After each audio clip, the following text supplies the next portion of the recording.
За помощью в программу «Хороший врач» обратились супруги Сидоровы из подмосковного города Люберцы. С их свадьбы не прошло и пары месяцев, а Людмила уже намекает мужу на развод. Невозможно выспаться, невозможно даже заснуть. Причина – громкий храп Сергея, который его жена сравнивает с шумом работающего перфоратора. Иногда во сне у Сергея останавливается дыхание. Так его немножко трясу, чтобы хоть... Страшно? Жив или нет? Людмила боится, что храп ее мужа может быть симптомом тяжелой болезни. Но женщина не понимает, к какому врачу нужно обратиться в такой ситуации. Ведущие программы «Хороший врач». Мария Куликова, актриса, любимая миллионами телезрителей и молодая мама. Кровь могла попасть в желудочки мозга. Надо срочно брать его на стол. И Алексей Ковальков, профессиональный врач и эксперт Совета Государственной Думы по медицине. Не надо терпеть, не надо справляться с этими проблемами самому, а тем более использовать разные народные средства. Надо обращаться к специалистам и просить от специалиста поставить точный путь, по которому пойдет и наш герой. Вместе они готовы помочь семье из Московской области найти хорошего врача. К какому специалисту идти, если дышать во сне стало тяжело? Правда ли, что храп может быть симптомом смертельной болезни? И с помощью каких средств можно избавиться от громкого дыхания во сне?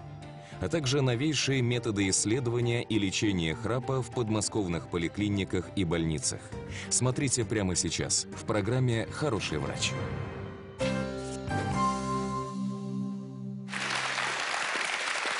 Здравствуйте! На канале 360 программа «Хороший врач». Я Мария Куликова. И я доктор Алексей Ковальков. Вы никак не можете найти хорошего, проверенного доктора, которому можно было бы доверить свое здоровье, здоровье своих детей и родителей.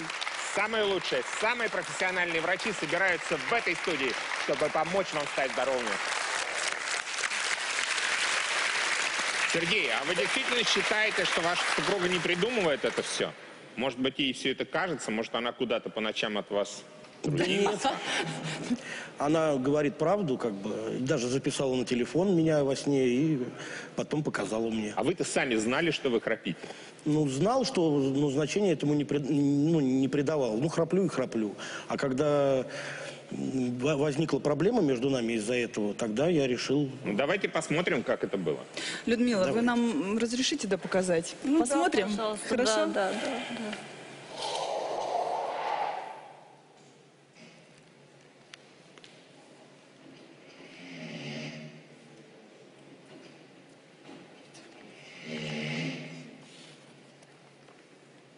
Это громко считается, он храпит, или это тихо? Нет, это еще по-тихому. А вот это уже децибелы пошли, да? Да, сейчас пойдут. А соседи не жаловались? Соседи, да, мне уже... Да чего у вас там перфоратор все время работает? Мне уже несколько раз говорили соседи, это что такое? Перфоратор или что вы по ночам? Ну не расстраивайтесь. Мы же здесь для того, чтобы помочь, правда? Что-нибудь сейчас придумаем. У нас такое количество специалистов в студии. Да, пожалуйста. Чтобы не разрушать семью-то. Сегодня эксперты программы «Хороший врач». Доктор, который вылечил себя от храпа. Виктор Егоров, оториноларинголог, руководитель лор-клиники научно-исследовательского института «Маньяки» имени Владимирского. Если у меня жена уходила в другую комнату спать, то сейчас она спокойно спит со мной. Владимир Зайцев, врач-оториноларинголог, кандидат медицинских наук. Он расскажет, что заставляет людей храпеть и почему от храпа могут дрожать стены. В горизонтальном положении это сделать гораздо проще. Именно поэтому супруги своих супругов переворачивают на бок, чтобы... Он храпеть не будет. Ну, не должен, но и спать не будет. Есть ли связь между кариесом и храпом? Расскажет Александр Сипкин, врач-стоматолог, доктор медицинских наук, ведущий научный сотрудник отделения челюстно-лицевой хирургии научно-исследовательского института «Маньяки» имени Владимирского. Это может быть причина врожденная, то есть человек родился с недороликом. Да.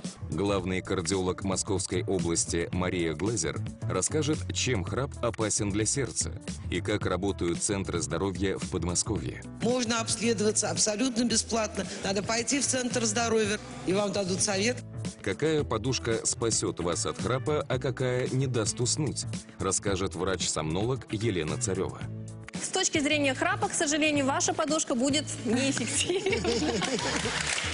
Врач-сомнолог, доктор медицинских наук, заслуженный врач России Роман Бузунов прямо в студии программы «Хороший врач» протестирует средства от храпа, которые чаще всего покупают в аптеках, и вынесет свой вердикт.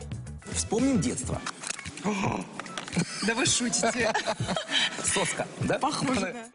И чем на самом деле опасен храп, расскажет врач-эндокринолог, доктор медицинских наук, профессор кафедры эндокринологии научно-исследовательского института Маньяки имени Владимирского Инна Мисникова. Но самое главное – это не храп, понимаете? Самое главное – это прогноз на будущее.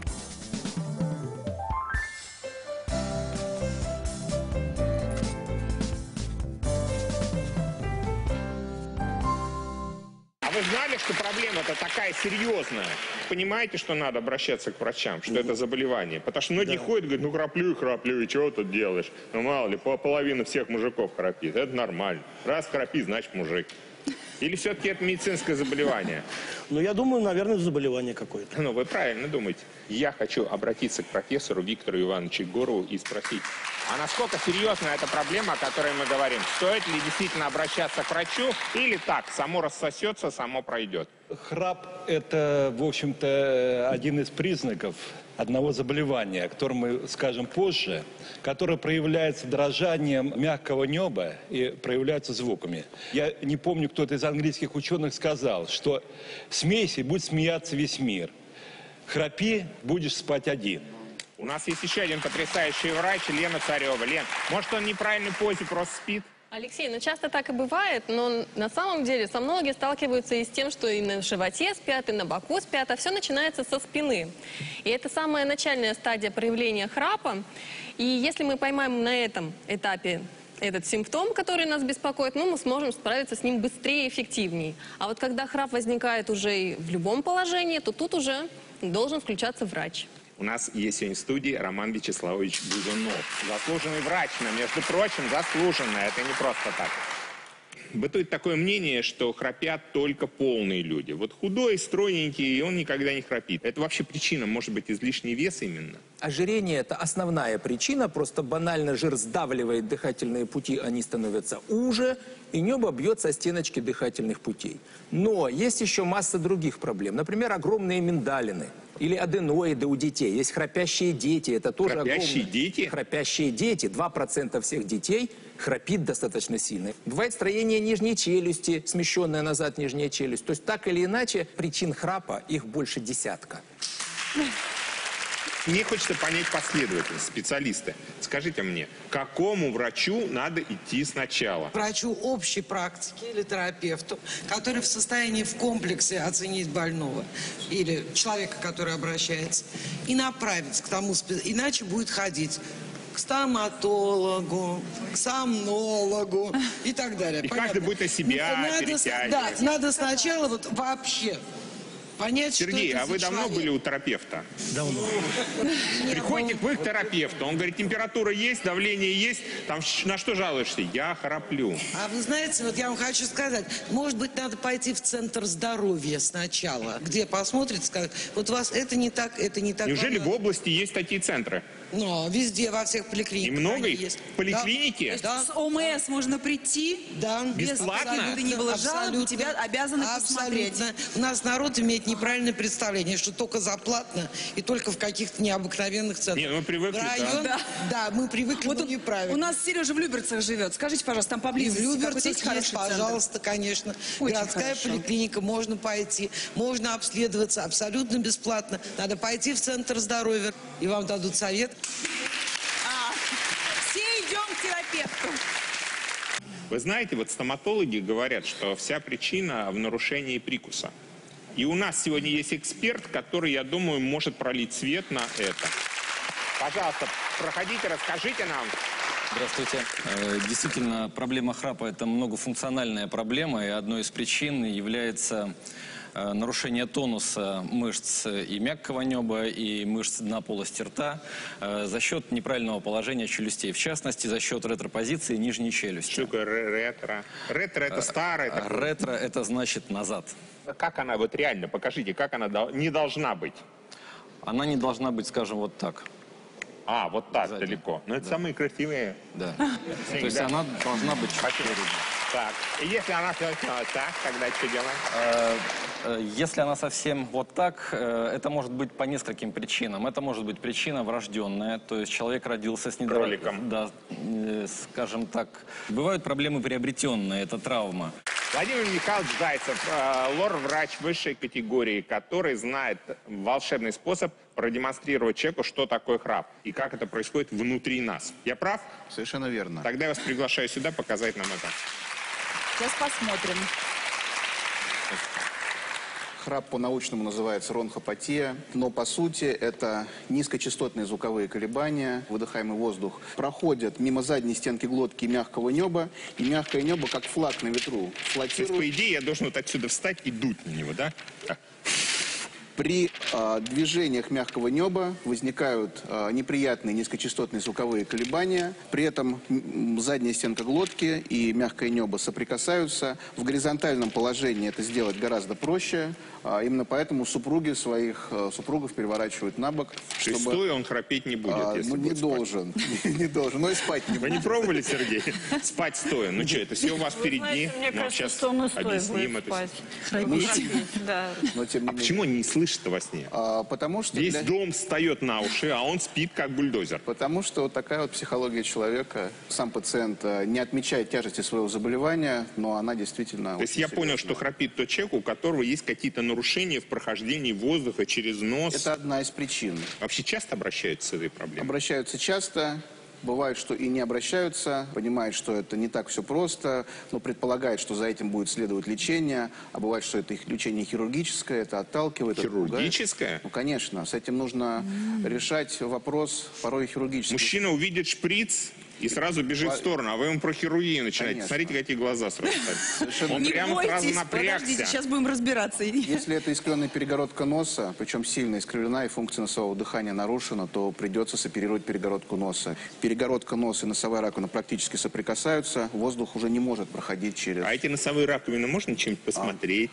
Посмотреть можно, для этого есть специальное эндоскопическое оборудование, оно сегодня в студии присутствует. И вы нам покажете, как это Конечно, работает? конечно. Мои коллеги это продемонстрируют. Да что вы, я первый раз вижу какое-то эндоскопическое оборудование. Джаваншир Мамедович Мустафаев, ведущий сотрудник клиники Моники. И он нам сейчас продемонстрирует, как работает этот прибор. Вы часто работаете с этим прибором? Добрый день. Здравствуйте. Часто работаете с этим прибором? Да, этот метод обследования является рутинным. Метод абсолютно безболезненный. Это самое главное. Да, то мы тут уже в легком обмороке Метод наш абсолютно- диванчик. Метод Не абсолютно будете там безболезненный. эндоскоп какой-то в желудок засовывать? Это не тот эндоскоп, который используют эндоскописты хорошо. для желудочно-кишечного тракта. Сергей, не бойся. Есть даже уже у нас эндоскопы диаметром 2 миллиметров. Анестезии даже не требуется? Да, анестезии не требуется. Тогда я предлагаю попробовать этот метод и провести исследование нашему Сергею. Пожалуйста. У тебя такая группа Сергей, я вас поддержки. буду за руку держать. Вот весь зал, давай. Нам же надо понять.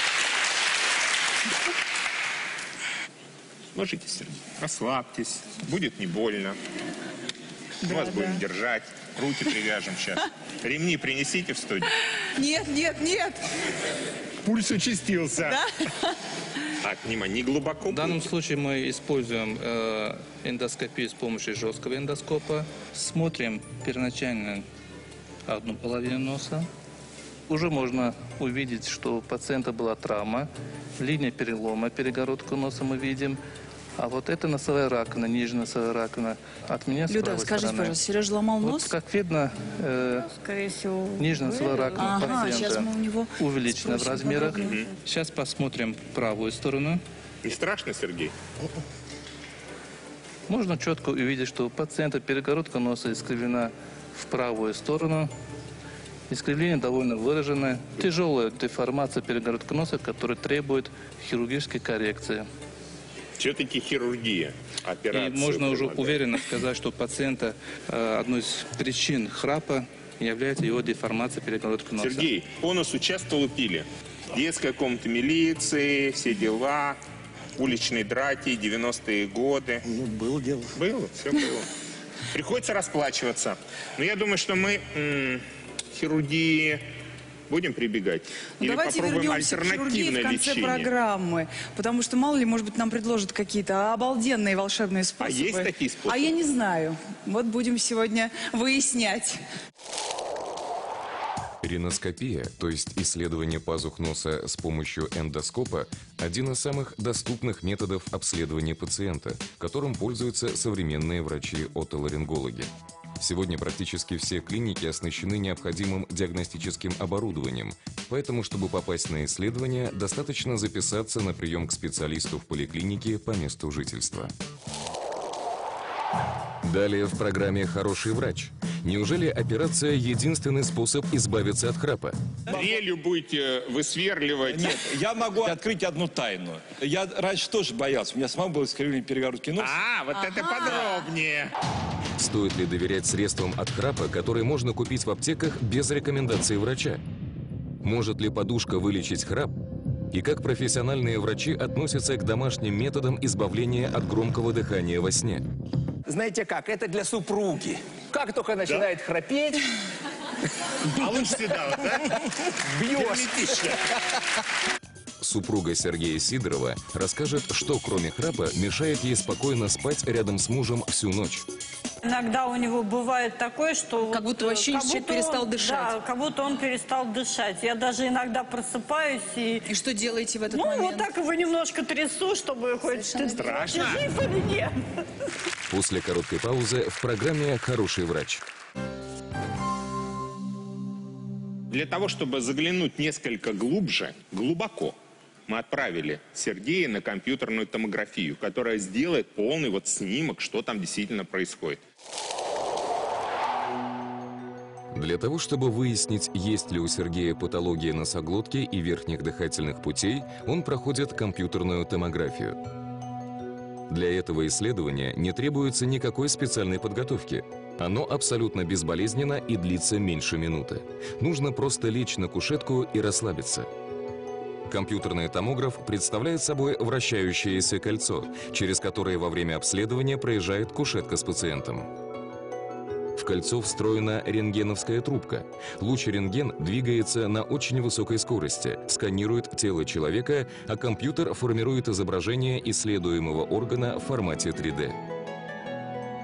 Во время компьютерной томографии врачи рекомендуют не шевелиться, чтобы не искажать это изображение.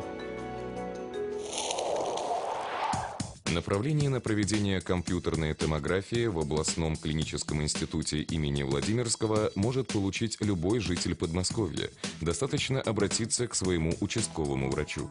Исследование проводится бесплатно, но ждать своей очереди придется не менее недели, а иногда месяц и более. КТ можно пройти в многих частных клиниках. Цена на эту услугу начинается от 3000 рублей.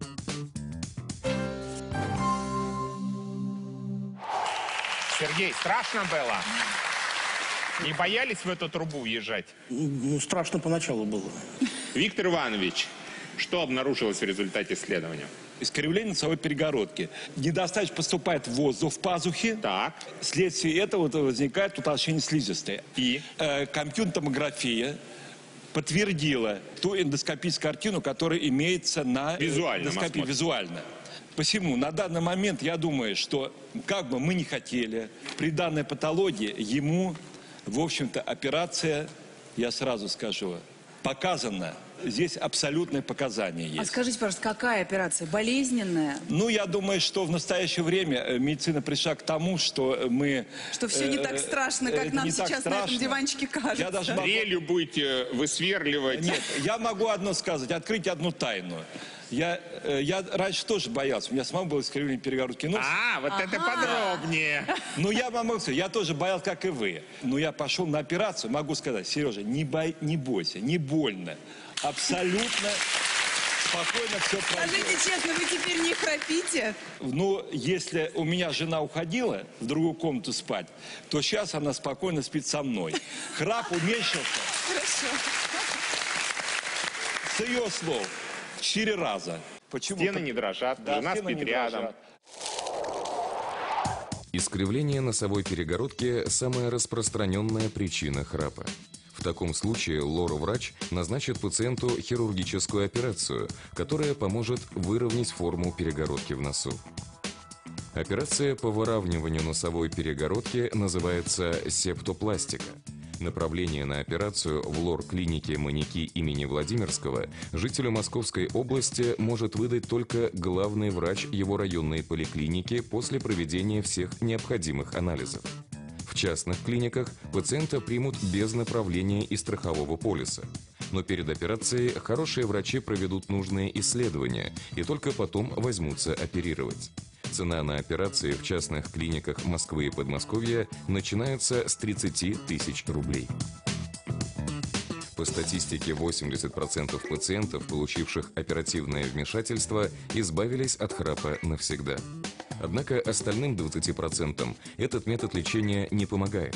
Пациентам, у которых храп сопровождается остановками дыхания во сне, операция по исправлению носовой перегородки тоже вряд ли поможет. Помните, что хирургическое лечение храпа можно проводить только после консультации врача. Далее в программе. Средства от храпа, которые можно заказать в интернете с доставкой, и народные способы лечения громкого дыхания во сне. Это для супруги. Как только начинает храпеть... Получится, да? Бьешь. И экспертиза подушек. Правда ли, что если спать на правильной удобной подушке, храп пройдет сам по себе? Смотрите прямо сейчас в программе «Хороший врач». Я хочу сказать о том, что операция все-таки штука, опасная, правда ведь? Все-таки мы послушаем какие-то альтернативные варианты, правда, предложения. Вот даже в интернете вот огромное количество средств от храпа, такое количество рекламы. А вдруг там есть что-то такое чудодейственное и прекрасное? А вдруг? Давайте проведем экспертизу прямо здесь, почему нет? Для того, чтобы разобраться вот во всей этой вот... Я вижу только капусту и мед. Я вообще не В понимаю. остальном я тоже ничего не Мне кажется, понимаю. нам надо пригласить специалиста, да? Хорошо было бы. Давай позовем Романа Бузунова, заслуженный врач, там у него куча званий. Вот он нам сейчас расскажет, что это такое. Проходите, пожалуйста. Так, давайте начнем Прокомментируйте, что это с этого. такое? Клипса, да? Трику. Так, подожди. Серега, сейчас тебе будут вставлять клипсу. К сожалению, нет ни одной доказательной работы, которая бы показывала, что это действует на храп. А есть доказательства, что это вредит? Тоже нет. Тоже нет. Магнитики какие-то. Да, магнитики, которые вот так вот в нос Давайте вставляются. попробуем. О! Вот так вот, да. Замечательная картинка. да? Нет? Ты сможешь с этим спать, Сереж? Не знаю, попробовать можно. Во сне куда-нибудь попадет? Не дай Я сомневаюсь, что она у меня удержится. На Я об все этом уже говорю. готов, наш герой. Второе. Вспомним детство. Да вы шутите. Соска, да? Похоже, да. Но это не соска, это так называемый прибор экстралор. На самом деле, где-то уже лет 8 назад мы проводили клинические испытания этого прибора. Берется в полость рта, и вот как детская соска оказывается, да? Попробуем? Да? Так. Кстати говоря, на сайте, где он продается, написано, что этот прибор рекомендуется докторами санатория Барвиха, где Внимание, вы вот так работаете. фотографируем и выкладываем в интернет. Все, не мучите Сергея. Да. Вы меня услышали, да?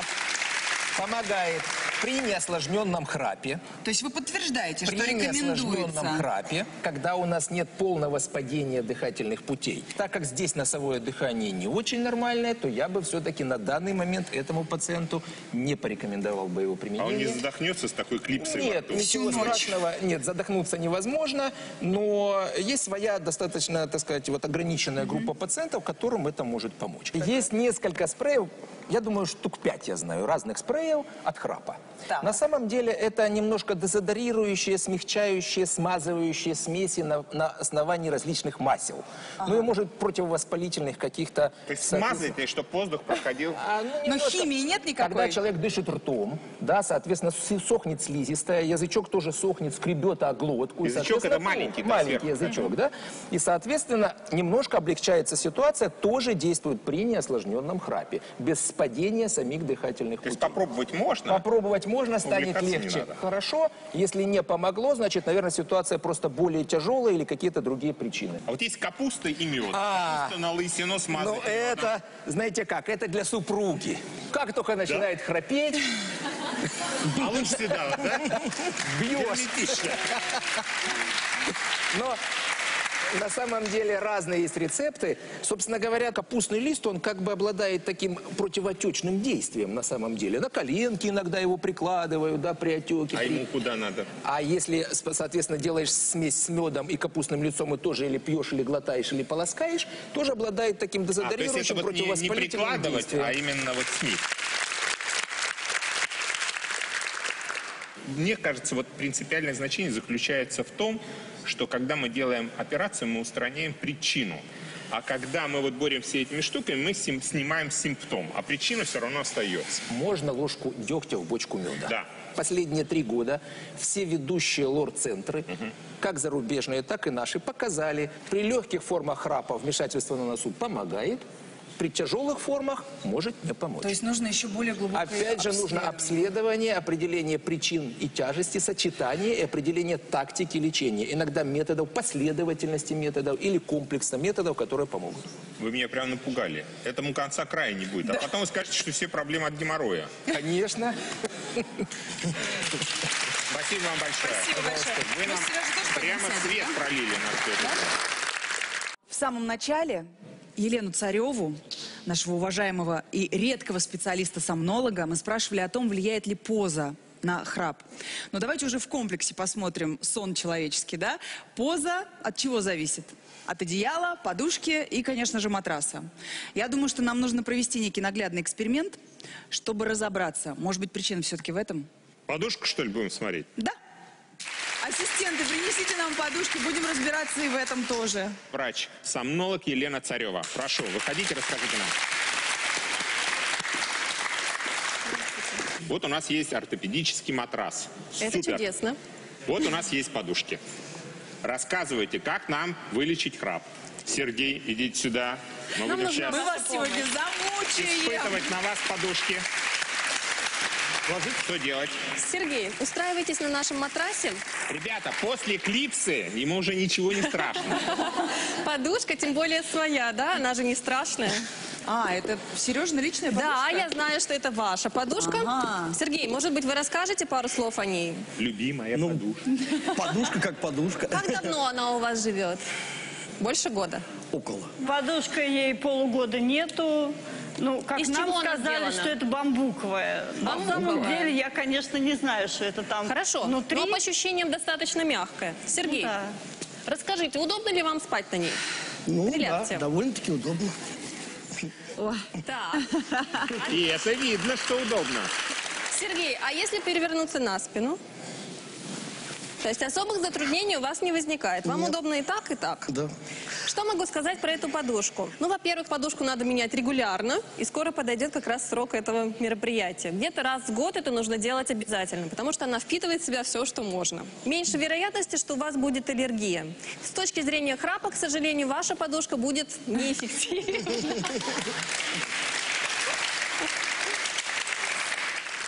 Эту мы откладываем подальше. Ну, какую мы выберем? Давайте вот эту. Она более тяжелая, чем та, которая у нас была. Она, я скажу, упругая.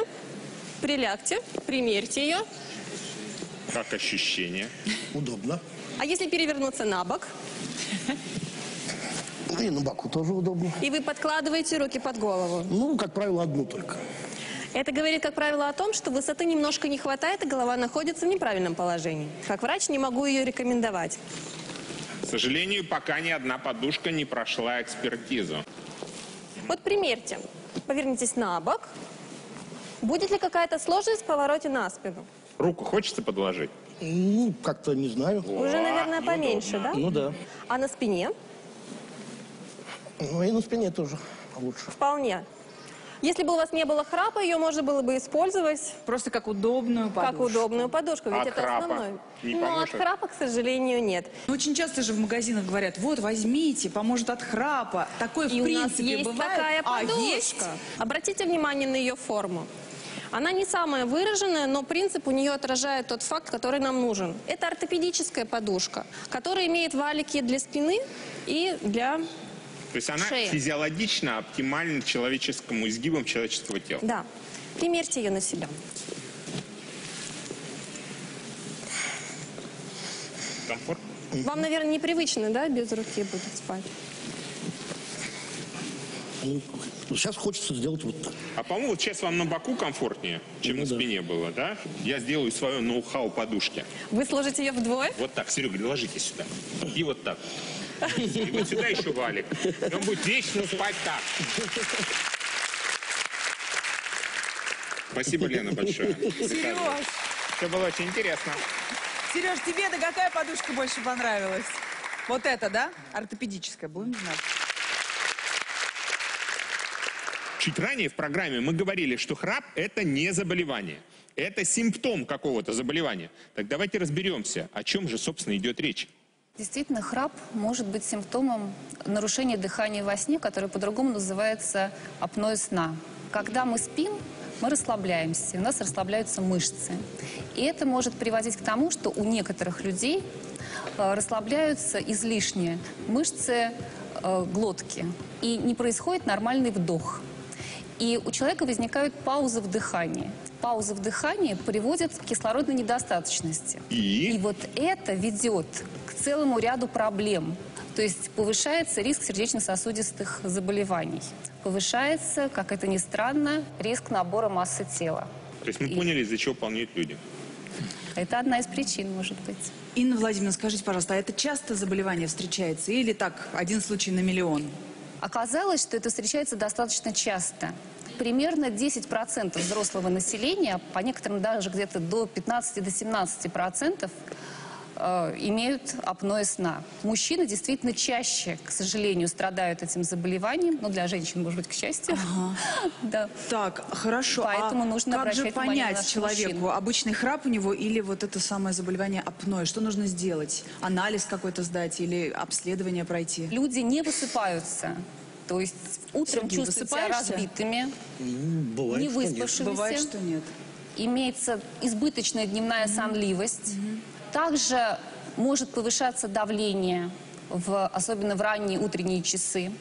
А вот жены иногда говорят, вот муж спит, потом раз, дыхание остановилось, потом он откашлялся, проснулся, повернулся на другой бок. Это вот это самое апноэ. Совершенно верно. То есть да, вот так совершенно жена верно. может поставить Тоже можно, этот диагноз мужу. Можно заподозрить, опять же, да, то есть диагноз так не поставишь. Люда, не расскажите, нам установишь. есть такие признаки у Сережи? Бывает такое? Замечали? Да, иногда у него бывает такое, что... Как будто вообще человек перестал дышать. Да, как будто он перестал дышать. Я даже иногда просыпаюсь и... И что делаете в этот Ну, момент? вот так его немножко трясу, чтобы хоть... Ты Страшно? жив или нет?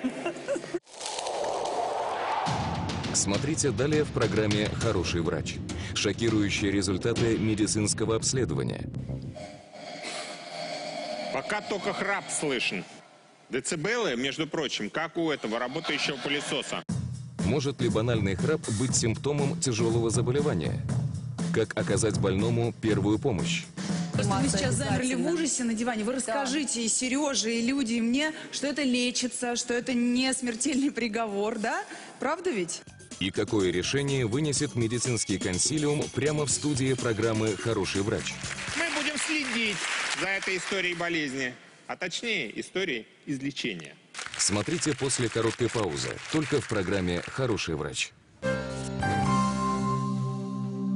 А какой аппарат может диагностировать, что у тебя не просто храп, а то самое апноэ? Ну, вообще золотым стандартом диагностики апноэ сна является полисомнография. Пациент, человек должен прийти в клинику и ночь провести. А дома? Может быть, какой-то портативный маленький? Вы знаете, вот сейчас есть много этих гаджетов. Есть скрининговые методы, на которые мы можем ориентироваться для того, чтобы заподозрить это нарушение. И в ряде случаев нам достаточно пользоваться вот этим даже скрининговым методом. Это тоже аппарат, который дается пациенту домой, и он может дома его использовать и на следующий день просто прийти к доктору. А наш передать, и Сергей не доктор уже побоялся использовать такой аппарат. Так что давайте посмотрим внимательно, да, как это было.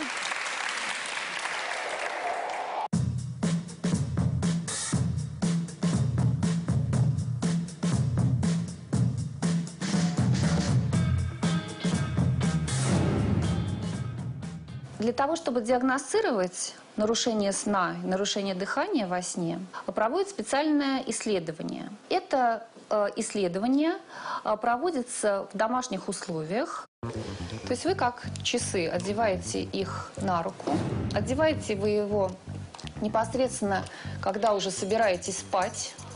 И здесь вы видите два датчика. Они одеваются на пальцы. Один на указательный палец, а второй датчик вы одеваете на безымянный палец. И, наконец, датчик положения тела и датчик храпа. Вы его должны установить в области основания шеи и приклеить пластырем.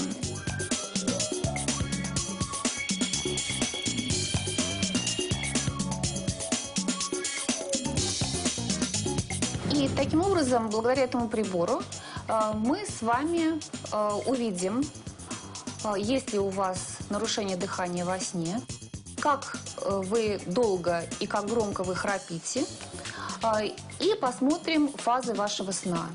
Ну что, Сереж, аппарат не мешал спать? Никаких неприятных ощущений не было? Не было.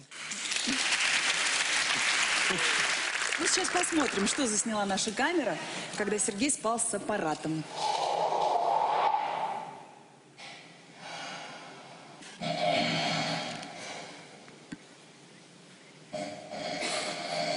Пока только храп слышен. Децибелы, между прочим, как у этого работающего пылесоса. Да? Лена, а какой уровень храпа? Легкое, среднее, тяжелое? Среднее. Но пульс равномерный, остановки дыхания значит нет. Я прав? Мы не можем сказать, есть ли тут остановки дыхания, потому что мы не измеряем сам поток воздуха. Инна, расскажите нам, пожалуйста, по поводу результатов этого обследования, потому что я знаю, что они у вас есть. У Сергея есть это нарушение апноэ сна, Какое? нарушение дыхания во сне.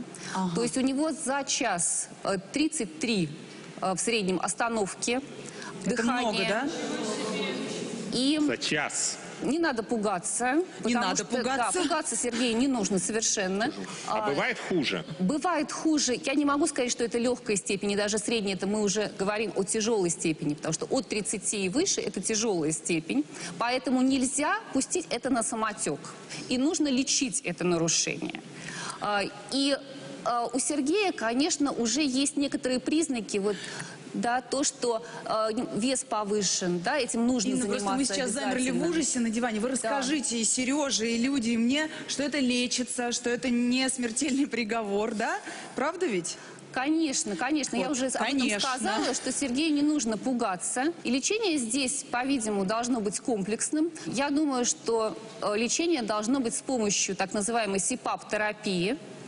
Что это такое? Это метод, который позволяет во время сна расширить дыхательные пути. То есть это такой аппарат, который подает под давлением струю воздуха, и она расправляет дыхательные пути, и благодаря этому вот эти паузы в дыхании вообще не возникают, по крайней мере, значительно снижается их количество. Героя мы, конечно, напугали, но я хочу поддержать его. Сегодня у нас в студии Галина Александровна Бортнюк, которая, в общем, прошла примерно через то же самое. И вот, пожалуйста, поддержите нашего Сережу. Уважаемый Сергей, не бойтесь, ради бога. Я хотя знаю, мужчины все трусы страшные. То, что касается белых халатов, для них просто лучше на войну, как говорят они. Но это все шутки. Значит, я пенсионерка уже, я храпела всю жизнь. И на боку, и навзничь, и, в общем, как угодно. Я была стройная когда-то, все равно храпела. А муж молодая. храпел?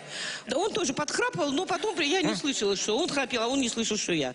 Я вставала не выспавшаяся, у меня я объяла, я ничего не хотела делать.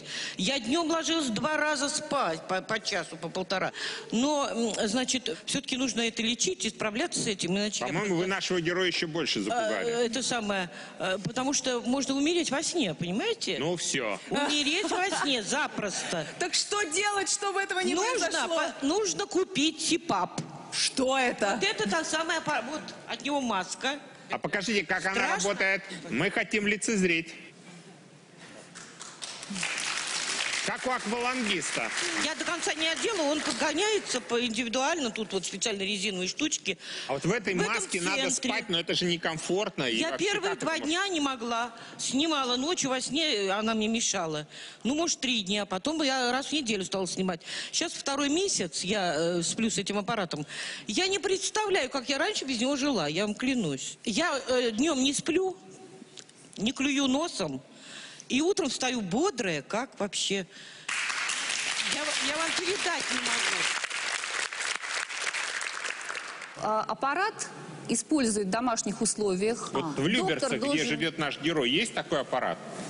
Знаете, мне очень хотелось бы ответить, что да, но, к сожалению, нет. То есть сейчас есть несколько центров в Москве, где занимаются подбором СИПАП-терапии, в том числе и маньяки. Мы можем провести пробную СИПАП-терапию, и по этой пробной СИПАП-терапии мы можем, да, это будет бесплатно для Сергея. Да. Спасибо. То есть Сергей приходит к вам маньяки, и мы, по крайней мере, направляем его к хорошему врачу. Да? Вы аппарат, наверное, поможете подобрать, если он понадобится, да? Конечно, конечно, мы подберем аппарат, но самое главное – это не храп, понимаете? Самое главное – это прогноз на будущее. То есть это долгие годы без болезней. Вот чего мы добиваемся лечением апноэ сна.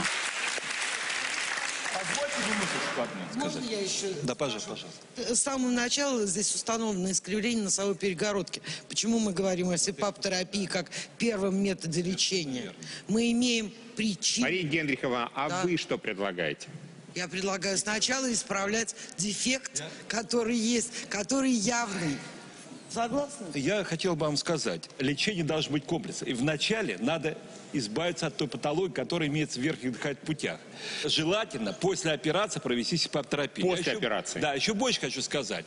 Вот сомнологи пусть не обижаются. Они не говорят цифры о том, что 40% пациентов вообще категорически не могут пользоваться, переносить СИПАП-терапию. 20%. А операция поможет? Операция поможет. Но если уже... Хирург всегда операцию В ходит. результате операции... Нет, я могу одно сказать.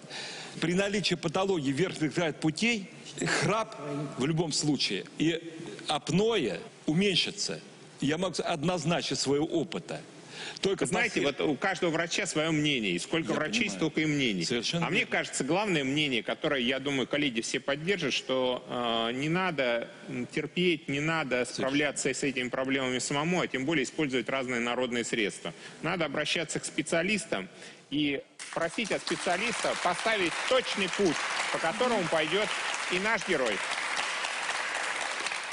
Сереж, Люд, методов сегодня было предложено очень много. Душа куда-то попросилась, но вот Люда, мне кажется, у нее мнение сформировалось, потому что она с очень серьезным видом уже половину программы сидит. Мне кажется, вы уже приняли какое-то решение. Мое мнение – это оперативное вмешательство, потому что я считаю, что действительно нужно сначала устранить вот эту вот травму. Виктор Иванович, возьмете нашего Сережу из Люберца на операцию? Конечно, Сереж. Я еще раз говорю, не боитесь. На моем личном примере, вот я до такой степени, я вам говорю, дошел, что у меня вот, жена уходила спать в другую комнату. Я могу сказать, у меня храп вот уменьшился в раза 4. Виктор Иванович, вы так убедительно говорите. Да. Вот, мне кажется, я вроде не храплю, но я бы вот вам доверилась, честное слово. Спасибо. А мы будем следить за этой историей болезни, а точнее историей излечения. Обратиться в программу «Хороший врач» можно с помощью электронной почты. Она сейчас на наших экранах. Мы готовы каждому помочь найти своего проверенного врача. Спасибо.